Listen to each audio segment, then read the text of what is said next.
That was the most expensive snowboarding trip I've ever been on because I had 7 trucks and trailers and a forklift and all the things, and so we decided to sell that part off. So I'm coaching, and it's probably maybe a year into coaching, and they call me to be. I think that's probably one of my strengths is that I've learned how to. I'm working on my bachelor's degree because I am actually going for business, which is awesome. So my wife's always making fun of me because she's like, "Your classes are so easy." I'm like, "Well, it wouldn't be had I not."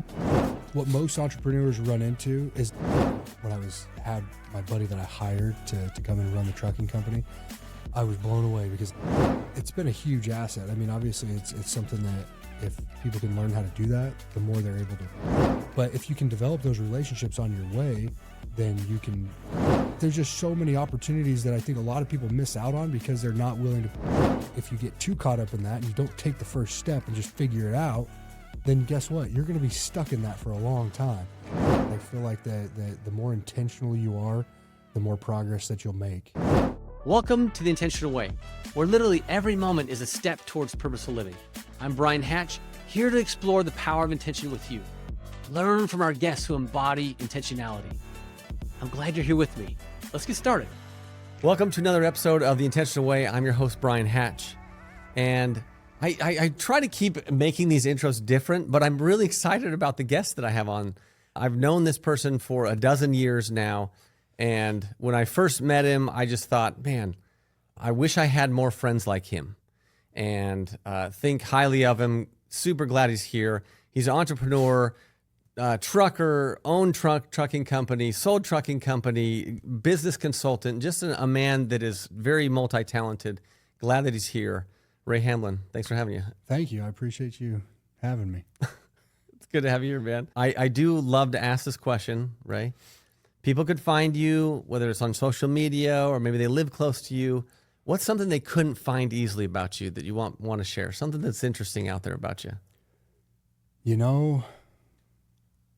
Probably something that most people wouldn't know. Maybe my close friends know. Well, they do know for sure, but is I love snowboarding. I love to go up snowboarding, and we live right there by Sunrise Ski Resort, and so I usually will get a season pass and just go up there in the mornings. A lot of times by myself, I'll just go up there and cruise down the mountain and stuff, so I really enjoy that. I love anything that has to do with adrenaline. I love it, and so that's where I get my kicks is snowboarding. And what is it about snowboarding that does that for you? The speed. I'll go up there to the top, and I'll just bomb the whole hill, just flying down, And so year before last, I was up there and I'm snowboarding, and I'm like, you know what? I want to see how fast I'm actually going, And so I downloaded a speedometer on my phone. How accurate that is, I don't know. But so I get up there to the top, and I get off the lift, and I just start bombing. I get all the way to the bottom, and I get there, I get on the lift and start heading back up. And I'm like, oh, I better check that. So I pull out my phone, and I was going 65 miles an hour down the hill. And I was like,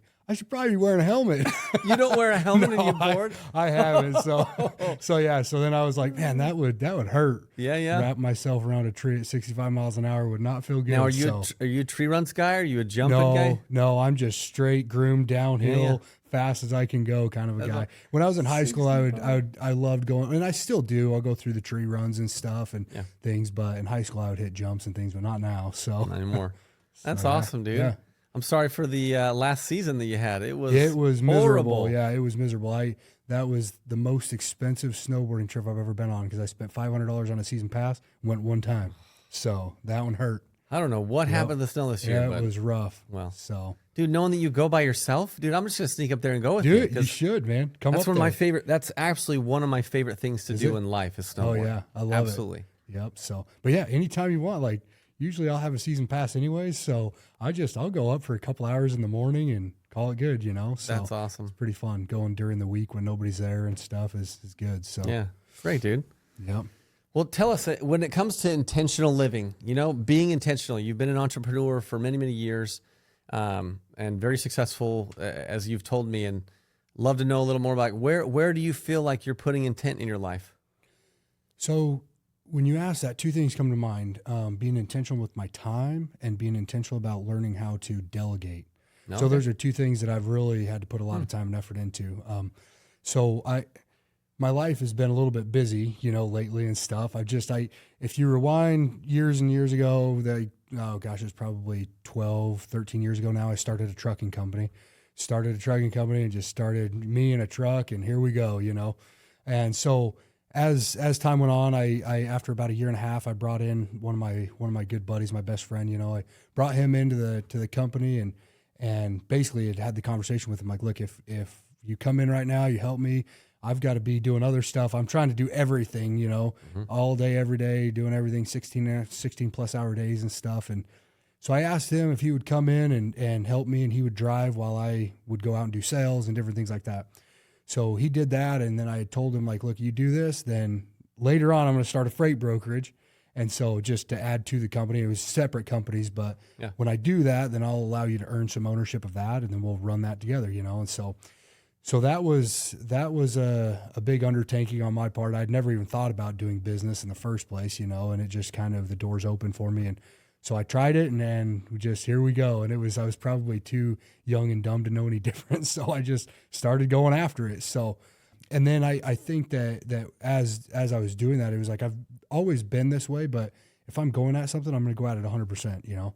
And if some reason changes my course of direction, then I'll go that direction 100%, you know? I try to do that.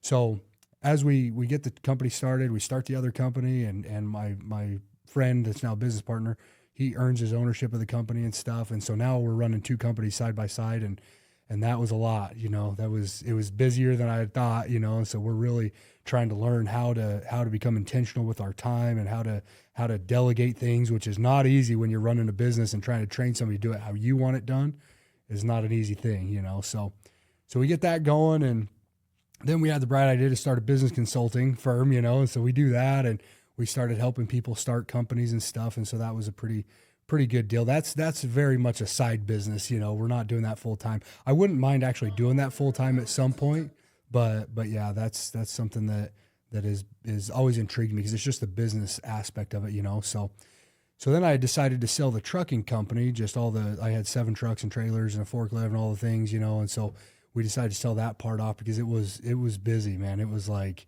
we had 7 drivers hired all the time, but then it was like somebody would call off, somebody wouldn't show up for work, somebody would just quit randomly. Stuff like that was constantly happening. Yeah. So I had decided I was either going to hire somebody to run the trucking company, or I was going to sell it.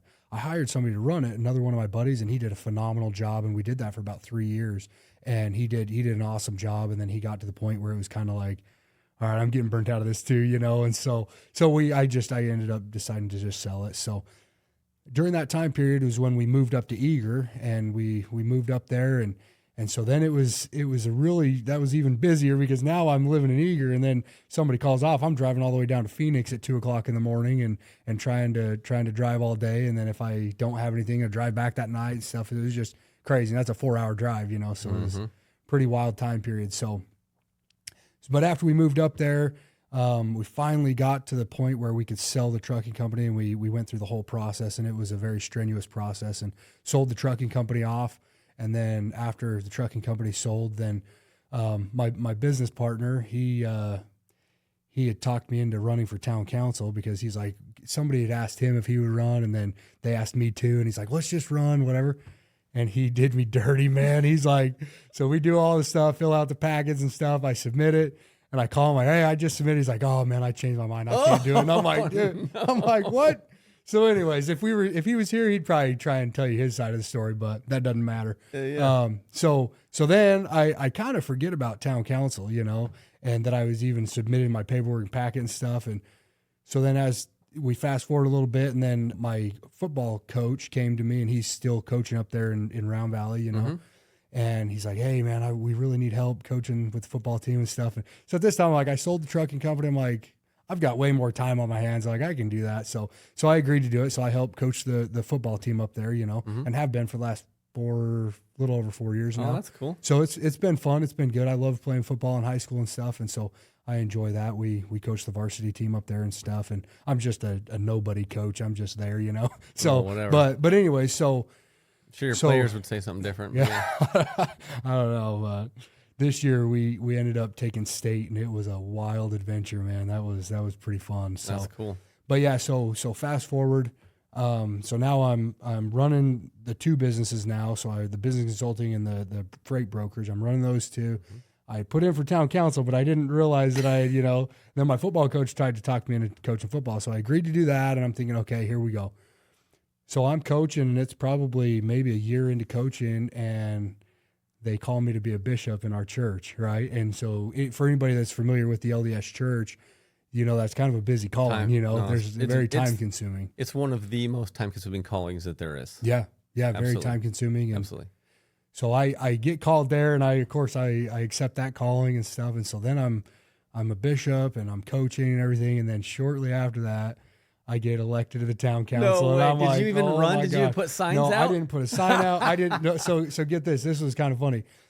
It was a point that I had completely forgot about it. And the day of the elections, I had a guy, I was down at the gym and I'm working out, and this guy comes up to me. He's like, "Hey man, good luck today. Congrats, yada, yada, yada." And I'm thinking, so I'm like, "Oh, thank you." And I'm just racking my brain. We don't going, have a football game. What is going on? I'm thinking like, I just can't remember. Like, what the heck is happening today? Why is he telling me this, So I get in my truck and I'm headed home. I'm like halfway home, like, oh my gosh, it's the elections. And he's talking about town council that I'm running for. And anyway, so then I get put on the town council. So now I'm like, How I'm many busy. is that? Like 7 I'm busy, things, man. dude? I'm like super busy by then, and trying to do all this stuff. And this has been going on now for some years, that we've been doing all this stuff. I've been the bishop now for almost 3 years and stuff. And so just trying to figure out how to manage all of that, with the time and everything, being intentional with your time and learning how to delegate to other people it's been a good thing. And I think that's probably one of my strengths, is that I've learned how to delegate to people, and stuff. And I've got a lot of really good people around me, because there's a lot of undertaking there with all of these different things. And then on top of all that, then my wife starts a company, and she's now running this company, doing a lot of stuff on Instagram. And so trying to be a husband and a father. We have 4 kids at home and stuff. And so trying to manage all that. And then my wife, she conned me into going back to school, and so now we're both working on different degrees, but I'm working on my bachelor's degree, because I am actually going for business, which is awesome, because I love business. And so I am taking all these classes, and I have been now for, probably 6 months or so that we've been doing it now. Mm-hmm. And so I'm in these business classes. It's just awesome to read through some of this stuff and to learn more stuff about it. I did that. I did that. Not that. Not quite. That seems yet. weird. Yeah. I'm gonna do that. I don't know about that. So my wife's always making fun of me, because she's like, "Your classes are so easy." I'm like, "Well, it wouldn't be had I not been running a business for the last 12 years, because the classes, I just got done with this whole certificate and one of the classes, an entrepreneurship certificate. And it basically, each class is like, okay, you have to start a business, operate a business, earn money, income with that business. You have to do all these things, or you apply it to the business that you've already started. And so I'm like, oh, here we go. This is not bad. So I started doing that, and it's been pretty easy, but there's a lot of good stuff that I've learned, just kind of learning as I go and stuff. So it's been good. Hey, real quick, if you're enjoying this episode, please subscribe, follow, and download our episode. Your support allows us to bring more intentional guests just like this, and it means the world to us. Now, let's get back to the episode. It's good. Well, tell us, so many things that I've heard you say in what you've said. And I do want to point out one that I thought is just really spectacular, that we've got some young listeners that are, 20 somethings trying to figure out life. And there's a lot of things to figure out that decade of life, that you said you saw something you could go do and you want to do it 100%. So you went and started a trucking company. I think there's so many times that like young people in their 20s think like, oh, well, I'll figure this out in the next 6 years. I'll maybe think about that thing and learn about this thing and then do these things. And then maybe by the time I'm 35, I'll have a company. It's like, no, just go do it. Just do it. Yeah. Just do it. And I'm not saying that's always the right decision. I'm saying 99% of the time, do it. And you'll figure out the way. And if you would have had more learning or more understanding, but I think that's really I wanted to highlight that because I think that's amazing. Yeah. But tell us more about like time management. What have you learned in being intentional with your time? How do you do that? I think that'd be very useful for our audience. Yeah, I think there's a whole concept behind time blocking, right? So taking chunks of time and setting that aside for certain things. Like there's a lot of stuff that in my schedule that are non-negotiables, right? So me and my wife, she's my first priority, right? So we wake up and the first thing that we do is we go to the gym. All the kids are still asleep. We go to the gym almost every single morning, That's cool. So we'll get up, go to the gym. So we have at least an hour, hour and a half, 2 hours, somewhere in that time frame that we're together in the morning, very first thing. And so that's that time, even when we're on vacation and just wherever we're at, that's just part of our habit, you know? So we create these habits in these time blocks so that we're able to do that. And I don't want to say that I have like a rigid schedule, because there's a lot of stuff that I can do when I can get to it, you know, but I'll have different time frames that I have for those things, you know. So whether that's, you know, so I'll wake up, we'll go to the gym, we'll come home, I have a morning meeting with our employees and stuff, people that we work directly with. We'll have a meeting and kind of look at the day and stuff. And we do that every morning. We try to do it for like 15 minutes, you know. Sometimes it goes over, but we try to just have that 15-minute, everybody come together, this is the plan, here we go, kind of a thing. And then after that, I have a whole set of time set aside for doing sales. So that's a whole different ball game for me, right? Is trying to figure out how to do sales and stuff. Because from day one of starting the trucking company, it was like, I'm just going to knock on somebody's door and tell them, hey, I'm young and dumb, started a trucking company, and do you have freight that I can haul, you know? Now I'm trying to do that, but on a national level, because our freight brokers, we operate all over the whole country, you know? Wow. So we have loads going everywhere. And so now it's like, okay, well, that's a big elephant to take a bite out of, you know. You have anywhere in the country that you can generate business from. Not only that, but how many companies ship something from point A to point B? I mean, everybody. I mean, it's just everything that you buy or anything that you see at the store, anything anywhere has been shipped at one point or another, you know? So it's like, where do you start with that? So that's a whole chunk of my day is trying to figure out the sales portion of it and calling people and referrals and just different things like that. And then setting aside time for doing different things like personal development type stuff, you know, just doing that. I think that's been extremely helpful of doing that. Now, some of the younger listeners and different people like that, it's going to look differently for different people, because a big chunk of your day might be going to work, you know, and stuff like that. And so, but outside of those hours, you can time block different sections out of your day so that you're able to make progress in those areas. You're intentional with that time so that you can make progress. So. Yeah. I find it interesting. Their personalities are very diverse in the world, but there are, you know, if I can split it into two, which isn't really accurate, there's those that are like planners and those that are like fly by the seat of your pants. But what you've just said is just simply look at your day and tell your day what you want it to do. And by blocking out those time spots, whether it's perfect every day, at least you know that's what I want to do. And that is also a habit you're building of like, I want to be doing that time. And so then if you're reinforcing that by doing it, then you find the outcome. That's really cool. Yeah. Yep. That's been extremely helpful for me anyways. So, yeah. So as you've done this, how long have you been doing time blocking? You know, I learned about this concept. I feel like I've done this for a long time. But as I've learned about the concept, I've been able to fine tune it a little bit, if that makes sense. But it probably more so over the last 3 years when I sold the trucking company, my whole life changed in the sense that now it was like, because I have other people doing everything in the freight brokers and stuff. I have other people that are doing the day in and day out stuff, right? So that's not my job, is day in and day out. So when I sold the trucking company, and I made it sound like I was extremely busy with all the things that I told you that I'm doing, which it can be, but when I sold the freight brokers, it was like a whole different world. Well, that that's I entered 16 into. hours a day in a different.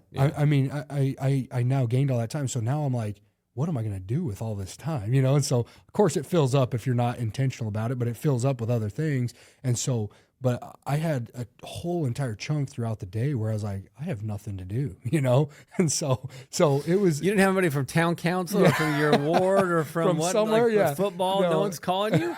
I definitely did. Hey, everybody don't that's get me listening wrong, to this, if he's on one of your lists, you should call him. Yeah. Yeah. But I had like, outside of the phone calls from people from my ward in the town and everywhere else, is like, I had different time periods where I'm like, I got nothing to do right now.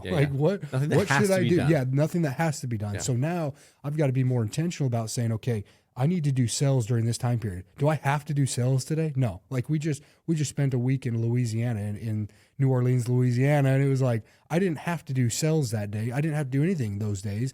But when I'm home and have nothing else going on with all the other stuff, I need to have a plan for what I'm going to do during those hours. So, because if you're not intentional with that time, it'll just be wasted on mindless activities, you know? Yeah. So, Yeah, that's awesome. So by being a time blocker, it's allowed you to be more productive. You've been doing that for a long time now. But then one of the things you said is that delegation has been a secret to your success. And with all those different things that you just listed, I can imagine that would be a high priority to delegate. So what is the pain in delegation? Because we got to start there. Yes. So there's a lot of pain in delegation when you're first starting it out. What most entrepreneurs run into is that they'll try it. They'll try to delegate to somebody, and they'll kind of loosely tell them what they want them to do. Like, hey, I need you to do X, Y, Z. Go do this. Get it done. And that person doesn't have any clue what your expectation is. They don't know what you want out of them, anything. So what they do, they go do it how they think it needs to be done. Well, you as the entrepreneur, you're sitting there thinking, that is not the right way to do this. Let me just do it and I'll just get it done. Forget it. Never mind. Forget I even told you that we need that done. I'll just do it myself next time, Mm-hmm. And people run into that. And what you don't realize is that you have to push through that. You have to learn how to train people to do it how you want it done. So then they can do it and they know your expectation of what needs to be done. And then it is going to take some learning. Like they are going to take some time to get into that. But if you train them and you help them with that, then there's nothing better than having somebody that's able to do something for you that you don't have to do now, and they can do it just as good or better than you could, Yeah. And so it's no different than within our church. You have a ward and the way that it operates, that if I was, as the bishop, if I'm trying to do everything, I'm going to make a terrible Relief Society president. I'm going to make a terrible primary president, terrible young men's president, all these different things that it's going to be terrible. But if you get the right people in the right places, and then you let them know or tell them your expectations so they understand that, then you'll push straight through those time periods. And it is hard. There is learning curves. But once you push through that, it's so much better because you can accomplish that much more now because now your time's freed up to go do whatever your core strengths are. Yeah. So Speaking of intentionality, what is your intention for listening to this episode? Are you simply passing the time, or are you here because you truly want to improve something in your life? The way we act is a direct reflection on what matters to us. So right now, while you're here, take a quick moment and rate this episode or leave a quick comment. Pulling your thoughts into words is powerful, and it turns passive listening into action. When you act on your intention, that's where change happens. Your rating, your comment, your share, they're not just clicks. They're a signal that what we're building together matters, that conversations like this deserve to grow. Each action helps this message reach more people who are looking to live intentionally. And here on YouTube, tapping that like button, commenting below, or sharing this video with someone who matters to you is telling the algorithm that intentionality is worth spreading. It takes just a few seconds, and it creates a bigger ripple effect than you might realize. I created this show because I wanted to help people find their way, find the intentional way. Two of the things I find that are very interesting in delegation, I've experienced a lot of what you've just said, but I think there's two things. When you had to learn the way to do things or the way you wanted it to be done, you like bumped your head 1,000 times in that process, just when you didn't need to delegate. It was just you. So you were doing the thing and you bumped your head and figured out, oh, I don't want to say that. I want to use that word. So you like had all these micro like punches in the face and you're like, dude, don't do it like that. And then you refined it into this, like, this is how it's done. And then you delegate to somebody else. They've never bumped their head. Yep. So they have this process that you've cleaned up, man. You're like, dude, this is perfect. 10 steps. It used to be 40 steps. And it's 10 steps. There's the words. Do it like this. And it makes it easy. But they've never had the bumps in their heads. So they kind of think like, oh, Ray doesn't know any time. I'll try this. And then like bump their head. They're like, no, I told you not to do that. Just do what is. So there's that. And then there's the ownership of it. Like when you're the creator of the thing, it's so much easier to do because you feel like connected to it. If you created this table, you love it more than most people do. Everybody else is like, that's a table. That's great. I mean, it looks fine, but you're like, no, I spent like 27 hours polishing that, whatever. So I think there's two things that delegation's hard in that make it hard just innate. And I think that if you can, like you said, push past it, there's beauty on the other side, but they got to find those bumps a little bit. It's hard. Yeah, finding those bumps is a little rough. I was just going to say when I had my buddy that I hired to come in and run the trucking company, I was blown away because, like you said, you go through all these pains and all these bumps and stuff throughout the road. And so now I had been running the trucking company by myself, you know, doing everything for, at that point, it was probably 6 years or so, you know, and yeah, maybe 7 years, something like that. So I hired him, and I'm like, I was blown away at like how much stuff I was doing and didn't realize, because I'm like, I've refined all these processes, and I'm like, how did I get to this point where I just, so many things that I don't even think about because I'm doing them every day. You know, I had to learn how to do QuickBooks all on my own, like accounting. I did all the accounting, and Wow. I didn't know a thing about it. I didn't even know there was accounting softwares that existed, you know, when I first started the company. And so I get through all this, and then I'm trying to delegate to him. And that was a process. And luckily he was a smart guy and knew a lot. And so it was still a process of like, how am I going to unload all of this onto you? Like, this is not easy, you know? So I get that. It's crazy how all of that is accumulated over time. And then when you go to pass that on to somebody, you can't do it in a day or two. No. You know, it took you 10 years to learn all that. So, Well, and typically as well, like if you delegate smart, if you're like the original entrepreneur, especially, usually you got to delegate to 2 people. Like if I mean, you can delegate to one, like 1-to-1, but you'll find that it's easier when you're like, oh, you deal with half of these problems, you deal with half the problems. Yep. I dealt with all of them, but you guys will all do better if you don't have the mental load that I did potentially. So Yeah. that's crazy. I agree with that. So how has delegating served you in your multiple things you're doing between bishop and between town council and football coach? How's it helped? Yeah, so I think that it's been a huge asset. I mean, obviously, it's something that if people can learn how to do that, the more they're able to accomplish, right? So and I learned that in business, and it took me, you know, throughout the trucking company, and I loved running the trucking company. It was really good, you know. I was glad to sell it when I sold it because that was kind of my goal, but I learned a lot, and delegating was one of those things that I learned because I got to a point where I'm like, I have to learn how to delegate because I can't drive 7 trucks on my own. Yeah. I can't do all of that and run the books. I can't do all of that and send out invoice and do all the things that I'm doing and doing sales and meeting with customers. I can't do all that. So it kind of forced me to learn how to delegate and how to train people and how to put systems in place that you could take that system and teach it to somebody, you know?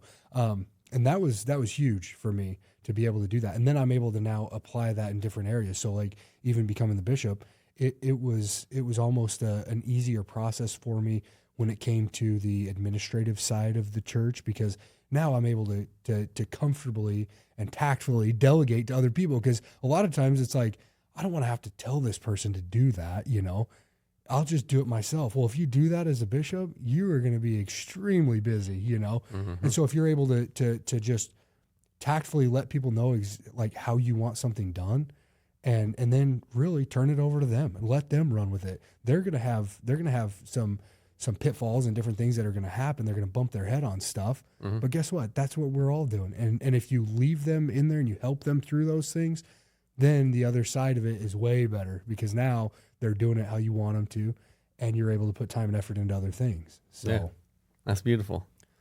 So as you've now delegated time management and you've had more free time, do you find where do you find your thoughts going when you have free time that, you know, you're not going to waste on something silly?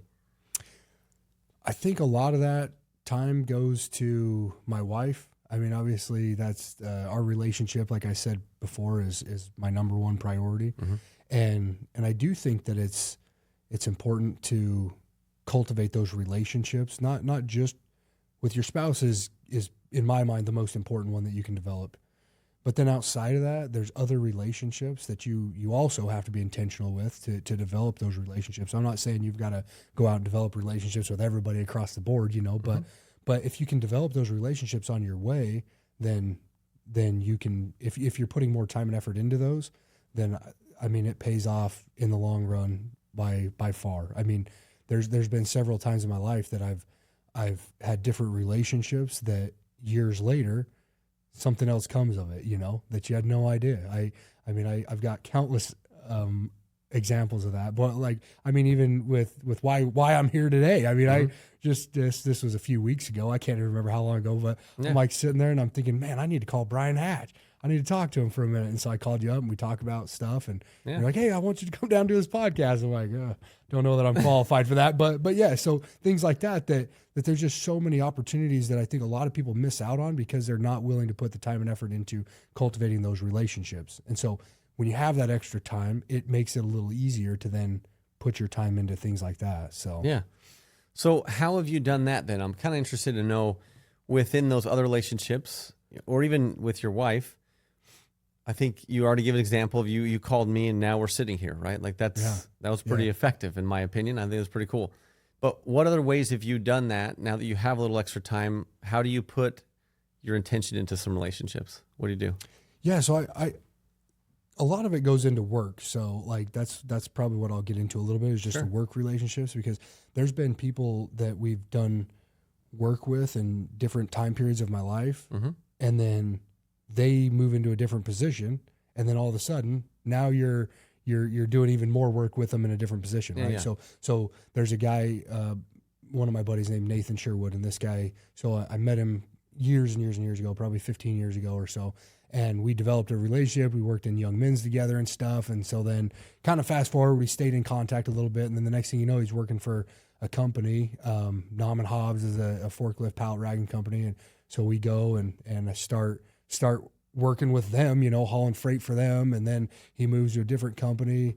It was, Hannibal Industries, and it's now bought out by Nucor and stuff. So then he's like executive level with these guys. And I'm like, yeah. So he gets us in with them. And then he moves to Arnold Machinery, and he's an executive with Arnold Machinery. So we get in with them. And just over the years, we've kept this relationship going and stuff.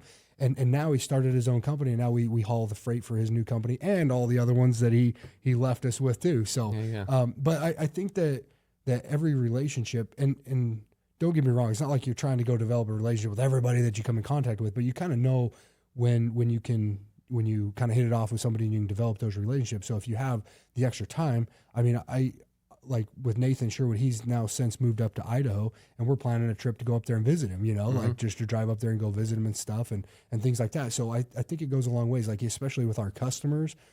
I'll drive all the way to California. I've flown out to Houston, Texas. I've flown to Chicago, just different parts of the country. I've actually made a full-on trip out there just to meet with them in person, just to talk to them and be face-to-face with them, because I think that goes a long ways. And so that cultivates those relationships more so than if I just had never met the guy, call him up, hey, what's going on? You got any freight I can ship? It's like, it's completely different than if I show up in person and I'm sitting there across the table from him and talking to him, interacting with him and stuff.